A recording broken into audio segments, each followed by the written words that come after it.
ప్రార్థన అండి. సత్యదేవుడా, నీకు నిన్ను వందనాలు. ఈ రాత్రి సమయంలో నువ్వు మాతో ఉన్నందుకు నీకు స్తోత్రాలు. మరి నీ స్వరం ఇచ్చి మాతో మాట్లాడుతున్నందుకు మరి ఒకసారి నీకు స్తోత్రాలు. నీ స్వరం వింటున్న మేము పరిశుద్ధులమై, పవిత్రులమై, నీతివంతులమై, యథార్థపరులమై నిన్ను కొనియాడి నిన్ను గణపరిచి భూలోకంలో అన్ని ఆశీర్వాదాలు మేము పొందినట్లు మమ్మల్ని సిద్ధపరచమని నీ ప్రేమ గల దీపాలు సరిపిస్తూ యేసు నామమున బతిమాలు వేడుచున్నాం తండ్రి. ఆమేన్. హల్లెలూయా, హల్లెలూయా, హల్లెలూయా. దేవుడి స్తోత్రాలండి. చాలామంది దైవజనులు సువార్త సువార్త సువార్త అని మరి ఎక్కువగా ఉద్బోధిస్తూ ఉంటారు పాస్టర్ జనాంగం. అయితే ఆశ్చర్యం ఏంటంటే పాత నిబంధన కర్తలందరూ కూడా ధర్మశాస్త్రాన్ని బోధిస్తూ ఉంటారు. అలా బోధించిన వాళ్ళు మన మధ్యన ఒక ఆయన ఉన్నాడు. ఆయన పేరు పౌలు గారు. ఆయన సౌలుగా ఉండగా ధర్మశాస్త్రాన్ని బోధించేవాడు. ఆయన ధర్మశాస్త్రం ఎక్కడి నుంచి వచ్చిందంటే దేవుడి దగ్గర నుంచి వచ్చింది. దాన్ని అనుసరించిన వాళ్ళందరూ కూడా శాపగ్రస్తులు అవుతారు అని వాళ్ళు తూచా తప్పకుండా దాన్ని అనుసరిస్తూ ఉండేవారు. అనుకున్నట్లుగానే వాళ్ళు దీవెనకరంగా కూడా జీవిస్తూ ఉండేవారు. అయితే లోకముల వేదాలు, మా వేదాలు గొప్పవి అని వాళ్ళు చెప్తూ ఉంటారు. నిజమే, గతించిపోయిన చరిత్ర బయలుపరచడమే వేదాలు. ధర్మాన్ని అనుసరించమని చెప్పడమే ధర్మశాస్త్రం. సువార్త అంటే ఏంటి? సువార్తమానం అంటే ఏంటి? సువార్త ఎవరంటారు? సువార్త వినే ప్రజలు ఎవరు అని చూసినప్పుడు సువార్త వినేవాళ్ళు ఎవరంటే దేవుని పిల్లలు. ఇది ఎప్పటి నుంచి ప్రారంభమైంది అని చూసినప్పుడు యేసు ప్రభువు వారు ఒక మాట చెప్పారు. యోహాను 1:14. యోహాను 1:14. ఆ వాక్యము శరీరధారి అయి కృపాసత్య సంపూర్ణమై మన మధ్య నివసించెను. దేవుడి స్వస్థలండి. ఈ వాక్యం చాలా విచిత్రంగా ఉంటుందండి. ఆది అందు వాక్యం ఉన్నది, వాక్యము దేవుడి దగ్గర ఉన్నది, వాక్యమే దేవుడై మన మధ్యన సంచారం చేస్తున్నాడు. ఇది నిజమా? నిజంగా కూడా ఈ వాక్యము మన మధ్యన ఉందా? సువార్త నేను అంతమందిని రక్షించాను, సువార్త ఎంతమందిని రక్షించాను అని చెప్తూ ఉంటారు. ఆ సువార్త ఎక్కడ ప్రారంభమైంది? ఎప్పుడు ప్రారంభమైంది? అపొస్తలుల కార్యాలు 2:13 చూద్దాం. కొందరైతే వీరు క్రొత్త మద్యముతో నిండి ఉన్నారని అపహాస్యము చేసిరి. అయితే పేతురు ఆ 11 మందితో కూడా నిలిచి బిగ్గరగా వారితో ఇట్లనెను, యూదయ మనుషులారా, యెరూషలేములో కాపురమున్న సమస్త జనులారా, ఇది మీకు తెలియగా. దేవుడి స్తోత్రాలండి. యేసు ప్రభు చనిపోయిన తర్వాత వీళ్ళందరూ కూడా పెంతుకొస్తేనని ఒక చోట ప్రార్థన చేస్తుండగా హఠాత్తుగా వాళ్ళు ఒక అలజడి బయలుదేరింది. అదేంటంటే కొంతమంది వాళ్ళే లేచి నాట్యం చేయడం ప్రారంభించారు, లేచి కేకలేయటం ప్రారంభించారు, లేచి యేసే రక్షకుడు, యేసే విమోచకుడు, ఇదిగో నా పాపాన్ని కడిగాడు, ఇదిగో నా శాపాన్ని కడిగాడు, ఇదిగో నన్ను విమోచించాడని పెద్ద కేకలేయటం ప్రారంభించారు. కానీ యేసు ఇక్కడ ఏం చెప్పాడండి? సశరీరుడు కదండి, ఆయన బతుకున్నాడు, సమాధి గడిచాడు. అంచేత ఆయన ఎవరెవరైతే తాగుతున్నాడో వారందరూ కూడా ఒక మాట చెప్తున్నారు, యేసు సజీవుడు, యేసు నా పాపాలు కడిగాడు, యేసు నా శాపాలు కడిగాడు, యేసు నాలో ప్రవేశించాడు అని గొప్ప బిగ్గరగా కేకలేస్తున్నారు. అది ఈ పేతురు ఏం చెప్తున్నాడంటే, ఇది లేఖనాలు యోవేలు గ్రంథములో మరి 2వ అధ్యాయం 28వ వచనం చెప్పినట్లుగా ఆయన మన దగ్గరికి వచ్చినప్పుడు అనేక మంది ప్రవచిస్తారు. అందించమది 2వ అధ్యాయం 28వ వచనం. యోవేలు తరువాత నేను సర్వజనుల మీద నా ఆత్మను కుమ్మరింతును. తప్పట్లు కొట్టండి. సువార్త వింటుండగా ఏమొస్తుందండి? ఆత్మ వస్తుంది, పరిశుద్ధ ఆత్మ. సువార్త వింటుండగా ఏం జరుగుతుందండి? నీ పాపం కడగబడుతుందట. ఎవరు చేస్తారట? ఎవరి గురించి చెప్తుండగాను అందించాము ఒకసారి. 2వ అధ్యాయము అపొస్తలుల కార్యాలు 36వ వచనం. మీరు సిలువ వేసిన ఈ యేసునే దేవుడు ఏం చెప్తున్నాడు? ఆయన పుట్టాడు, ఆయన శిలువమరణం పొందాడు, ఆయన లేచాడు, దానికి నేనే సాక్ష్యము అని చెప్తున్నాడు. చెప్తుండగా విడ్డూరంగా వింటున్నారు. వీడు పల్లోడు కదా, వీడు చేపలు పట్టుకున్నాడు కదా, వీడు ఇంత జ్ఞానం ఎలా వచ్చింది, వీడికి ఇంత శక్తి ఎలా వచ్చింది, వీడేంటి ఇలా మాట్లాడుతున్నాడు అని అందరూ విడ్డూరంగా చెప్తున్నారు. వాళ్ళందరిపైన పరిశుద్ధాత్మ దిగి వచ్చింది. తప్పటి కొట్టండి. ఏమింటుండగా యేసుని పుట్టాడు, యేసు శిలువమరణం పొందాడు, యేసు తిరిగి లేచాడు, పునర్జన్మ కలిగి పునరుద్ధానుడై సజీవుడై ఆయన ఎవరి దగ్గరికి అయితే వస్తున్నారో వాళ్ళ పాపాలకు కడగబడుతున్నాయి, హల్లెలూయా. వాళ్ళ శాపాలకు కడగబడుతున్నాయి, హల్లెలూయా. వాళ్ళు పునరుద్ధాన శక్తిని పొందుతున్నారు, హల్లెలూయా. వాళ్ళు పరిశుద్ధాత్మ పూర్తిగా అవుతున్నారు, హల్లెలూయా. తిరిగి వాళ్ళు పరలోక రాజ్యానికి వెళ్తున్నారు. అంచేత యేసు ఆది అందు వాక్యం అనేది యేసు గురించి చెప్పారట. ఏమని చెప్పారట? 7వ అధ్యాయం 14వ వచనం చూడు. కాబట్టి ప్రభు తానే ఒక సూచక్రియ మీకు చూపును. ఆలకించుడి. కన్యక గర్భవతి కుమారుని కని ఒక కుమారుని కని అతనికి ఇమ్మానుయేలును పేరు పెట్టును. లేఖనాలు ఏముందట? ఆయన పుడుతున్నాడు, ఆయన కన్యగర్భాన్ని పుడతాడు, ఆయన అబ్రహాంసులో పుడతాడు, ఆయన పుడతాడు, ఆయన ఎలా జరుగుతుంది, ఆయన ఎలా పుడతాడు? కన్యగర్భాన్ని పుడతాడు. క్రీస్తు ఎక్కడ పుడతాడు? మనలోనే పుడతాడు. క్రీస్తు పుట్టి మనల్ని ఏం చేస్తాడు? పరలోక రాజ్యం తీసుకెళ్తాడు. ఇప్పుడు చెప్తున్నాడు, ఆది అందు వాక్యం ఉన్నది, వాక్యము దేవుడి దగ్గర ఉన్నది, వాక్యమే శరీరుడై ఆయన సంచారం చేస్తున్నాడు. ఈ వాక్యాన్ని ఎక్కడైతే ప్రకటిస్తున్నారో అక్కడ ఆయన ప్రత్యక్షం అవుతున్నాడు. చూద్దామని ఒకసారి అండి. మార్క్స్ వార్త 16వ అధ్యాయం 20వ వచనం. వారు బయలుదేరి వాక్యమంతటా ప్రకటించిరి. ప్రభువు వారికి సహకారుడై ఉండి వెనువెంట నడుచుచూ వచ్చిన సూచక క్రియల వలన వాక్యమును స్థిరపరచుచుండెను. దేవుడి స్వస్థలండి. ఇప్పుడు యేసు ప్రభు ఎవరు కూడా వెళ్తున్నారంటే సువార్థికులు. యేసు మాట చెప్పడం కోసం ఎవరైతే సంసిద్ధమైనారో, ఎవరైతే ఏర్పాటు చేసినప్పుడు పేతురు గారు, ఆంధ్రి గారు, వీళ్ళందరూ కూడా దేవుని చేత పిలవబడ్డారు. వాళ్ళు యేసు గురించి చెప్తున్నారు.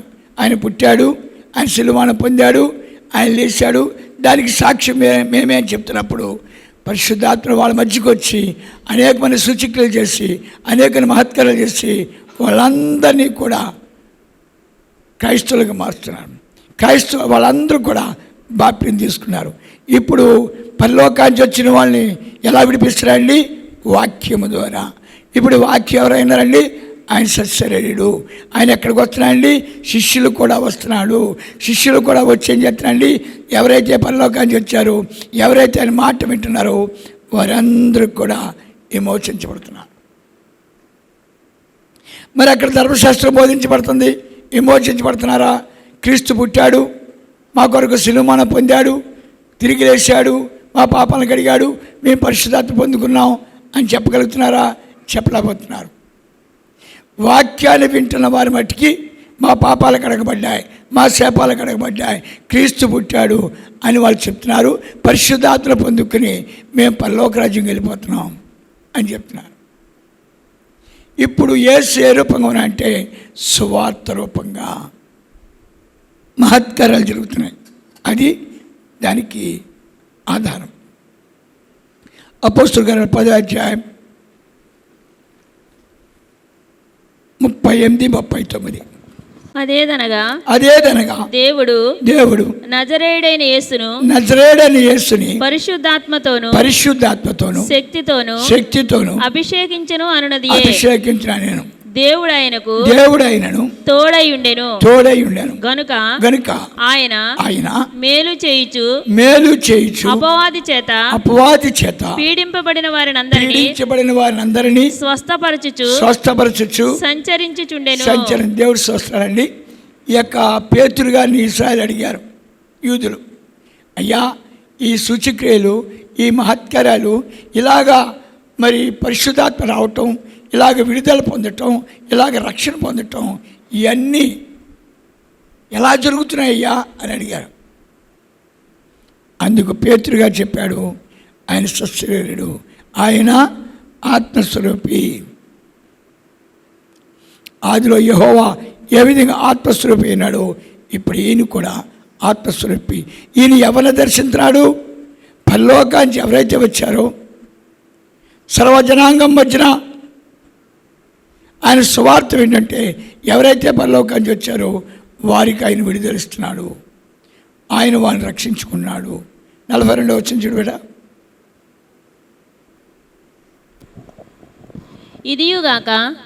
ఇదియుగాక దేవుడు సజీవులకును మృతులకును న్యాయాధిపతిగా నియమించిన వాడు ఈయనే అని ప్రజలకు ప్రకటించి దృఢ సాక్ష్యం ఇవ్వవలెనని మాకు ఆజ్ఞాపించెను. ఇప్పుడు పేతురు గారు చెప్తున్నాడు. మరి వీళ్ళ యూదులు అంటున్నారు, కొంతమంది నమ్మట్లేదు కదా, వారు మృతులండి, వాళ్ళు పరలోకానికి రాలేదు, వాళ్ళ మరణపములు విరవలేదు. ఎవరైతే నమ్ముతున్నారో, ఎవరైతే బాప్టిజం తీసుకున్నారో, ఎవరైతే ఆ యొక్క పరిశుద్ధాత్మ పొందుకున్నారో వారందరూ కూడా దేవుని పిల్లలు. దేవుని పిల్లల యొక్క పాపాలు కడిగి, దేవుని పిల్లల యొక్క శాపాలు తొలగించి, దేవుని పిల్లలను పరిశుద్ధపరచుకుని వాళ్ళకు మరి రక్షణ ఇచ్చి, వాళ్ళకు పరిశుద్ధాత్మనిచ్చి ఆయన పిల్లలుగా ఆయన అంగీకరిస్తున్నాడు. తత్మావులకి ఎందుకు రావట్లేదు? వాళ్ళు పరలోకానికి రాలేదు. వాళ్ళు దేవుడు పుట్టాడు, దేవుడు సిలువను పొందాడు అనే మాట సువార్త వాళ్ళు నమ్మరండి. వాళ్ళు నమ్ముతారు దేవుడు మరి చేపల చెరువులు కాపలాగాస్తాడంటే, రేలు చెరువు కాపలాగా ఈ నమ్ముతారంటాడు. కానీ ఏది నమ్మరంట? ఆయన సజీవుడు, ఆయన జీవం గలవాడు, ఆయన ఇప్పుడు మన మధ్య ఉన్నాడు, ఆయన మన పాపాలు కడిగాడు, మన శాపాలు కడిగాడు, మనకు పరిశుద్ధాత్మ ఇచ్చాడు, మన పరలోకానికి తీసుకున్న మాట నమ్మరంటాడు. నమ్మిన వాళ్ళందరూ కూడా పరిశుద్ధాత్మ పూరికులై యేసే రక్షకుడు, యేసే విమోచకుడు, యేసే నా ప్రాణప్రియుడు, నాకు ఇక కులంతో పని లేదు, నాకు ఇక మతంతో పని లేదు, నాకు ఈ లోకంతో పని లేదు, నేను ఈ లోకంలో ఉన్నంతకాలము తండ్రి నాకు తోడుగా ఉంటాడు, ఆయనతోనే నడుస్తాను, ఆయనతోనే జీవం, ఆయనతోనే మరణం సాక్ష్యం చెప్తారట. నన్ను దేవుడు విడిపించాడు, నన్ను దేవుడు రక్షించాడు. ఎలాగా? సువార్త. ఎలాగా నీ దగ్గరికి వస్తున్నాడు? ముందు సువార్తికుడు వస్తున్నాడు, ఆయనతో పాటు ఆయన వస్తున్నాడు. చదువు ఒకసారండి. రోమియోలు 8వ అధ్యాయం 3-4 వచనాలు. శరీరమును అనుసరింపక ఆత్మ అనుసరించి నడుచుకొను మనయందు ధర్మశాస్త్ర సంబంధమైన. ఎప్పుడైతే పరిశుద్ధాత్మ మన దగ్గరికి వచ్చాడో, ఆత్మ మనకు వచ్చిందో, ఆత్మ ఏ విధంగా నడిపిస్తో ఆ విధంగా నడిపించబడతా ఉంటాం. మనం చూస్తూ ఉంటాం, చిన్న కారు ఉంటుందండి, చుట్టూ డోర్స్ చేపడి ఉంటాయి. చిన్న కారు నడుస్తూ ఉంటుంది, మనకి చిత్రం అనిపిస్తుంది, ఇదేంటి ఇలా నడుస్తుంది, ఎవరన్నా లోపల డ్రైవర్ ఉన్నాడు, డ్రైవర్ నడిపిస్తున్నాడు. అలాగే పరిశుద్ధాత్ముడు నీలోకి వచ్చినప్పుడు పరిశుద్ధాత్మ నిన్ను నడిపిస్తాట, పరిశుద్ధాత్మ నీకు విశ్వాసిస్తాట. 15వ అధ్యాయం, నేను లోక సంబంధిని కానట్టు వారును లోక సంబంధులు కారు. వినండి, ఈ లోకం నాది, నాకెంత ఆస్తుంది, నాకంత అంతస్తుంది, ఇలాంటివి మర్చిపోతారంట. దేవుడు నా దగ్గరికి వచ్చాడు, నేను ఈ లోకంలో కొద్ది కాలం ఉంటాను, అన్నీ ఇక్కడే ఉంటాయి, నేను పరలోక రాజ్యం వెళ్ళిపోతున్నాను. మా అక్క నాతో రాదు, మా అమ్మ నాతో రాదు, మా నాన్న నాతో రాడు. నేను పరలోకానికి వచ్చాను కాబట్టి నా తండ్రి పరలోక రాజ్యంలోకి తీసుకెళ్ళిపోతున్నాడు. వాళ్ళు నాకంటే భక్తులై ఉన్నారు, వాళ్ళు నాకంటే నీతిమంతులై ఉన్నారు, వాళ్ళు నాకంటే యథార్థ పిల్లలు ఉన్నారు, కానీ వాళ్ళు దేవుడి పిల్లలు కాదు. దేవుడి పిల్లలు ఎవరితో సహవాసం చేస్తారు?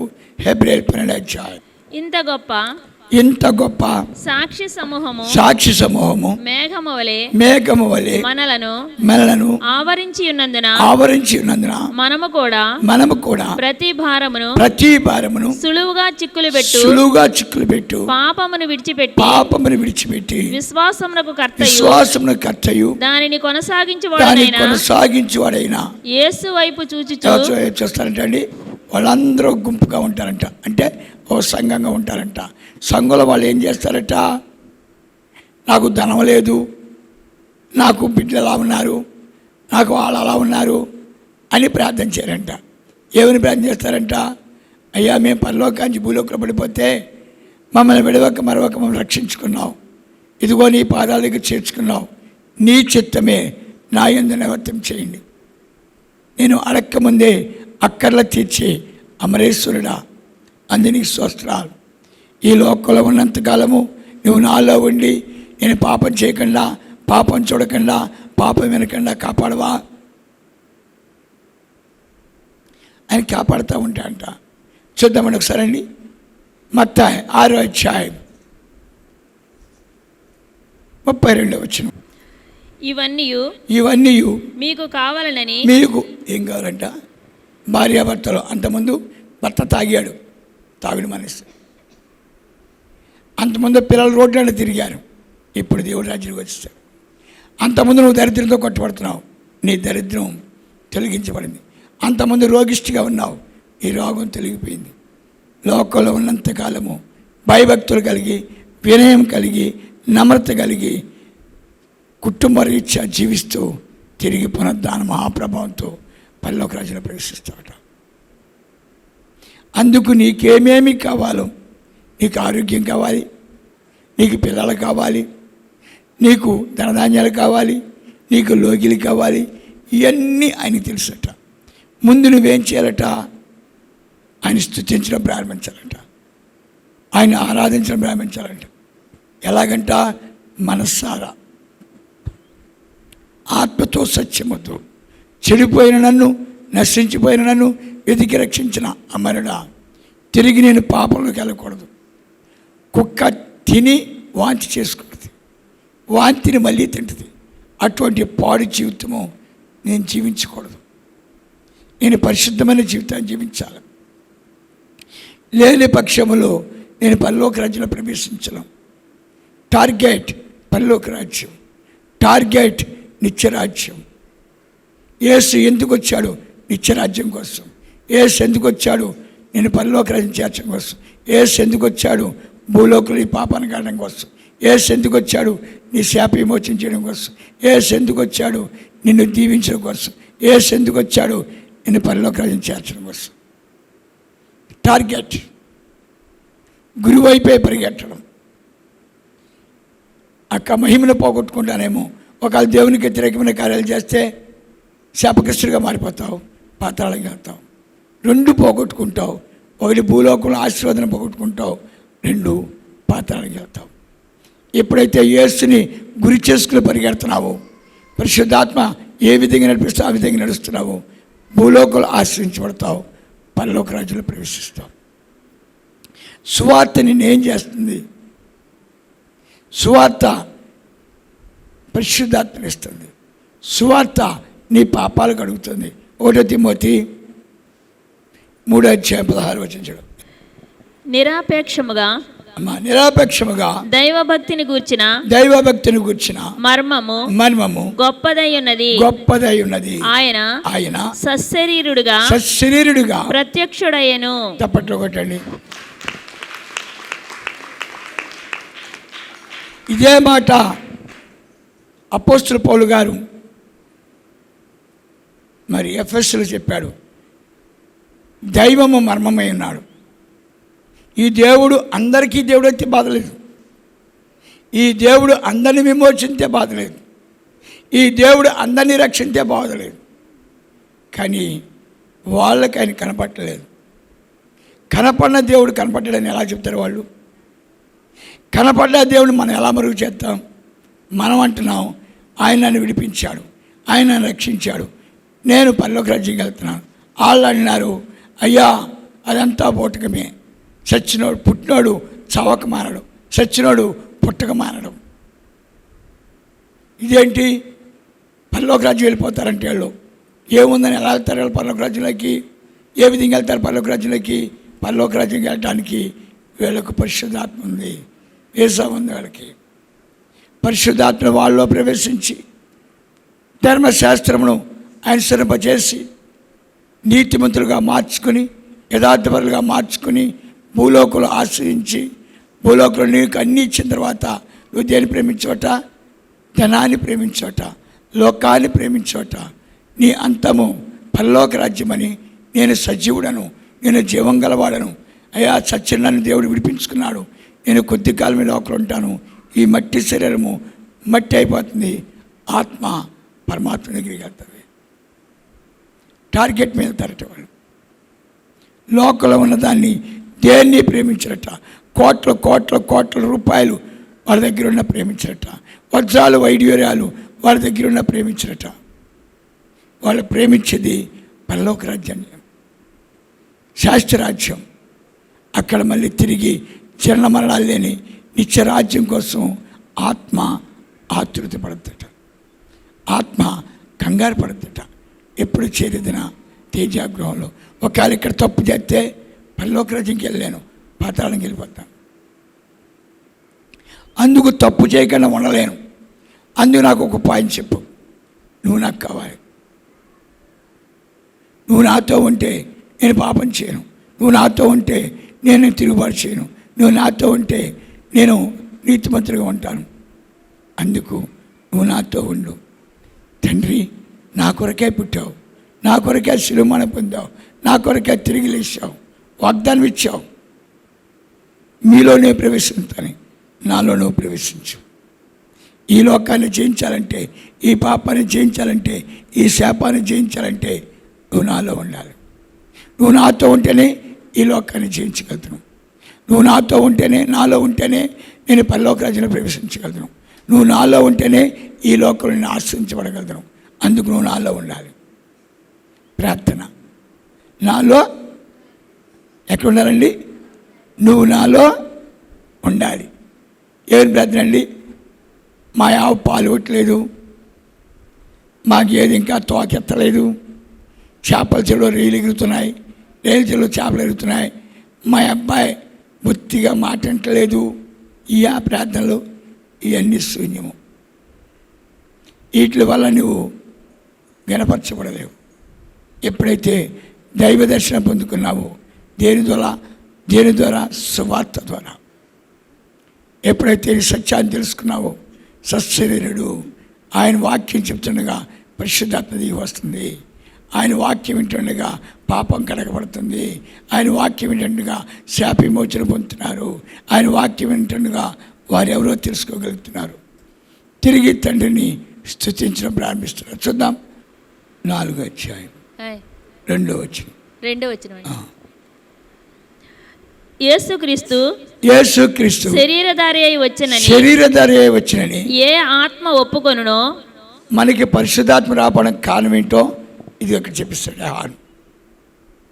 ఆయన పుట్టాడు, ఆయన శిలువమరణ పొందాడు, ఆయన తిరిగి లేచాడు, ఆయన ఇప్పుడు మన మధ్యలో ఉన్నాడు అని ఎవరైతే నమ్ముతున్నారో ఆయనను స్వస్థపరచగలరు, ఆయన నాలో ప్రవేశించగలరు, ఆయన నా పాపాలకు కడగగలరు అని ఎవరైతే మనసారా ఆయన విశ్వసిస్తున్నారో వారందరూ కూడా పరలోకానికి వచ్చిన వాళ్ళు, వాళ్ళందరూ కూడా పరిశుద్ధాత్మ పొందుకున్నవారు అని చెప్తే యేసు సిలువ వేశారని రహస్యము, యేసు తిరిగి లేచారని రహస్యము ఎవరైతే నమ్ముతున్నారో వారందరూ కూడా సజీవులు, వారందరూ కూడా మరణాన్ని జయించిన వారు, వారందరూ కూడా తిరిగి పునరుద్ధాన మహాప్రభావంతో పరలోక రాజ్యంలో ప్రవేశించరుగాక. ఆమేన్. వాక్యం దేవుడు వినికిడి రాష్ట్రించగాక. దేవవాక్సేసం ప్రార్థన అండి. ఆది సంభూతుడైన వాడా నీకు స్తోత్రాలు. అవును బాబు, నువ్వు చనిపోయిన తర్వాత శిష్యులు చెప్పావు, మీరు లోకమంతా చాటండి. ఈ విషయాన్ని ఎవరైతే నమ్ముతున్నారో వారే నా వారు. ఎవరైతే నమ్ముతున్నారో వారు పరిశుద్ధాత్మ పూరికులై వారు పాప విమోచన పొంది, వారు శాప విమోచన పొంది నిత్యరాజ్యంలో ప్రవేశిస్తారు. ఈ లోకంలో ఉన్నంతకాలము శాంతిని సమాధానం కలిగి ఉంటారు అని నువ్వు చెప్పావు. కనుక ఈ రోజున మేము సువార్త విన్నాం కనుక మేము కూడా నీ బిడ్డలను తీసుకున్నాం, బాప్టిజం తీసుకున్నాం. కనుక మేము కూడా నీవే మా మధ్యలో నమ్మి పరిశుద్ధాత్మ పూరికులమై లోకాన్ని జయించి, పాపాన్ని జయించి, శాపాన్ని జయించి ఎవరు ఎక్కలేని నిత్యరాజ్యానికి ఎక్కినట్లు మమ్మల్ని కూడా సిద్ధపరచమని, మాలో కూడా నువ్వు ప్రవేశించమని నీ పవిత్ర పాదాలు సమర్పిస్తూ యేసు నామమున బతిమాలి వేడుచున్నాం తండ్రి. ఆమేన్. హల్లెలూయా, హల్లెలూయా, హల్లెలూయా.